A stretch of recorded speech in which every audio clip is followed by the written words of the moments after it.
శ్రీవారి కారం, శ్రీవారిని ప్రేమించే వారి కోసం. శ్రీవారి spices, chilli, turmeric, coriander powder.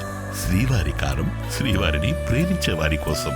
Bachupally Shri Chaitanya కాలేజ్లో సూసైడ్ చేసుకొని చనిపోయిన వర్ష తమ్ముడు ప్రస్తుతం మనతో పాటు ఉన్నాడు. వర్ష చివరిగా ఎప్పుడు మాట్లాడింది? నిన్న 1 o'clock మాట్లాడింది మేడం, 11 o'clockకి మాట్లాడి మమ్మీకి వేసింది, నాకు వేసింది. తర్వాత కాల్ చేసినాక మంచిగా మమ్మీని చూపించుకో అది అని అన్నది. సరే అని చెప్పింది. తర్వాత మళ్ళీ ఒకసారి మమ్మీకి వేసింది. ఇంకా సాయంత్రం ఇంకేం చేయలే. ఇంకా ఈ 5 o'clockకి ఈ టైం ఇట్లా ఆక్సిజన్ ఆడతలేదు, అది ఆడతలేదు అని చెప్పారు. తర్వాత ఏమైంది కరెక్ట్ క్లారిటీ చెప్పండి అంటే ఏ చెప్తలేరు. నువ్వు చదువుకోకుండా పని చేస్తూ ఒకవైపు అమ్మ కష్టపడుతూ నాన్న కష్టపడుతూ వర్షాన్ని చదివిస్తున్నారు. సో స్కూల్ వాళ్ళు కాలేజ్ వాళ్ళు తనని మన టార్చర్ చేశారనుకుంటున్నారు. మేడం నాకైతే ఒకటే డౌట్ మేడం, ఇక్కడ మియాపూర్ శ్రీ చైతన్య బ్రాంచ్ ఉన్నప్పుడు ఇంత ఆనం ఎప్పుడు ఇంత ఏడవలే. అక్కడ పోయినప్పటి నుంచి స్టార్ట్ చేసింది ఇంటికి వస్తా అని. అదొక డౌట్ మేడం. ఇంకా ఏ దానికి ఎప్పుడు చూస్తే టెన్షన్ అవుతుంది అని అంటుంది. దానికి ఇక ఏం చెప్పలేదు. మమ్మీకి చెప్తే ఎప్పుడు మాట్లాడేటట్లు మాట్లాడుతుంది ఇద్దరితోటి. ఇంకా తర్వాత అయితే ఇంకేమైంది తెలియదు, ఇట్లా అయింది. ఎన్నోసార్లు నీతో మాట్లాడి ఉంటుంది మీ చెల్లి, నువ్వు మంచి పొజిషన్లో మీ చెల్లిని చూడాలనుకుని ఉంటావు. ఈరోజు మీ చెల్లి అలా చూస్తూ అసలుకి ఎలా తట్టుకోగలదు? మేడం ఉండాలని లేదు మేడం నాకైతే.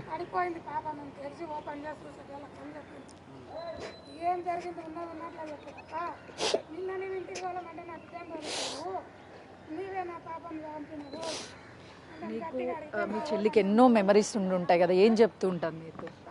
మమ్మీ డాడీని మంచిగా ఒక స్థాయిలో పెట్టాలని ఉంటుంది, అదే అంటుంది మేడం ఎప్పుడు నాకు. చెప్తుందా అన్న నువ్వు చదువుకోలేకపోయావు, నేనైనా మంచిగా చదువు? మమ్మీకి చెప్పింది మాట నాకు గురించి చెప్తుంది మేడం. ఇప్పటికి 24 hours ఇదే చెప్తుంది. ఫోన్ చేసినప్పుడు చదువుకో, కాలేజ్కో అది కానీ. సడన్గా ఇట్లా ఇది ఏం చేయలేదు మేడం. తనకి బాగా ఇష్టమైనది ఏంటి, ఏం చెప్తారు? ఎప్పుడైతే మమ్మీని మంచిగా చూసుకో, మమ్మీ ఫోన్ చేసినప్పుడు లాస్ట్ సార్ కూడా మమ్మీని మంచిగా చూసుకో, హాస్పిటల్ తోలుకోపోయి చూపించుకరా అని అన్నారు. సరే అని చెప్పిన తర్వాత మళ్ళీ మమ్మీకి ఫోన్ చేసింది. తర్వాత చేసినాక ఇంకా కట్ చేసి నేను ఏం చేయలేదు. మమ్మీ మాట్లాడి ఇంకా తర్వాత ఇంకా పోయాను. వాళ్ళు మాట్లాడింది ఇంకా నాకు తెలియదు మేడం అదేం. మీ ఇద్దరు కలిసి పెరిగిన వాళ్ళు, అసలుకి వర్ష మెంటాలిటీ ఎలా ఉంటుంది? మేడం మంచి ఆమె మేడం. ఆమె రూమ్కి పోవాలన్నా కూడా బెదురుకుంటుంది మేడం. ఆమె మార్నింగ్ పూట రూమ్లోకి ఆమె పోవాలన్నా బెదురుకుంటుంది. ఆమె అంత ధైర్యం చేసిపోయిందంటే అసలు నేను నమ్మాను మేడం. ఆమె అది సార్ ప్రాబ్లం వల్లనే మేడం, ప్రిన్సిపాల్ ప్రాబ్లం వల్లనే. ఏ దానికి రెస్పాండ్ అవుతలే, నేను అడిగిన క్వశ్చన్కి ఏ దానికి రెస్పాండ్ అవుతలే. అసలు తల ఊపుతాడు, కిందికి తల వేసుకుని ఉంటాడు, ఏ దానికి రెస్పాండ్ కాడు. ఆమెనేమో ఇంకా రూమ్లోకి పోయింది. సీసీటీవీ కూడా సగం చూపిస్తుడు, రూమ్లోకి పోయింది. తర్వాత చూపిస్తలే. ఇక్కడ హాస్పిటల్ తెచ్చిన తర్వాత కూడా ఏం చూపించలే కాదు. ఇప్పుడు చూపిస్తా అన్నారు పిఎస్లో కంప్లీట్ ఇచ్చినాక.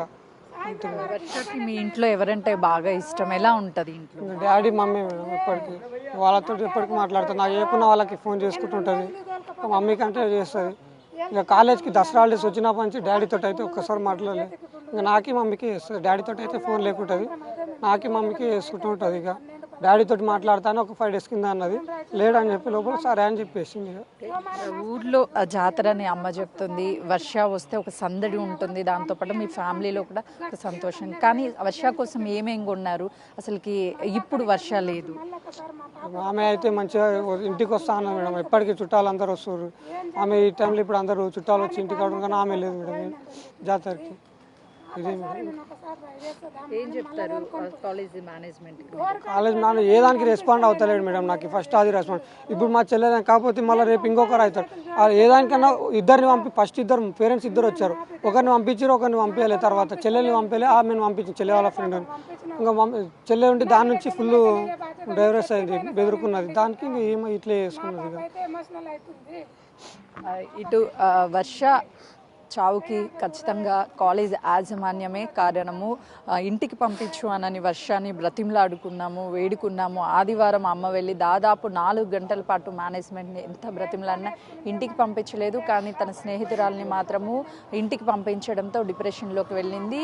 కాలేజ్ అంటే మియాపూర్ నుంచి చందానగర్ మారిన తర్వాత శ్రీ చైతన్య కాలేజీ అప్పటి నుంచే బాచుపల్లికి మారిన తర్వాత అప్పటి నుంచే డిప్రెషన్లోకి వెళ్ళింది. ఏదో చెప్పాలి అని ప్రయత్నిస్తూ ఉండేది, ఏదో బాధ తనని వేధిస్తూ ఉన్నది, కానీ చెప్పలేకపోయింది. ఈరోజు వర్షాన్ని మేము కోల్పోవడానికి కారణం మాత్రం శ్రీ చైతన్య కాలేజ్ మేనేజ్మెంటే. వాళ్ళ మీద ఖచ్చితంగా చర్యలు తీసుకోవాలి అని చెప్పేసి వర్ష అన్న డిమాండ్ చేస్తున్నాడు. కెమెరామెన్ శ్రీనుతో సుజాత, గాంధీ మార్చురి.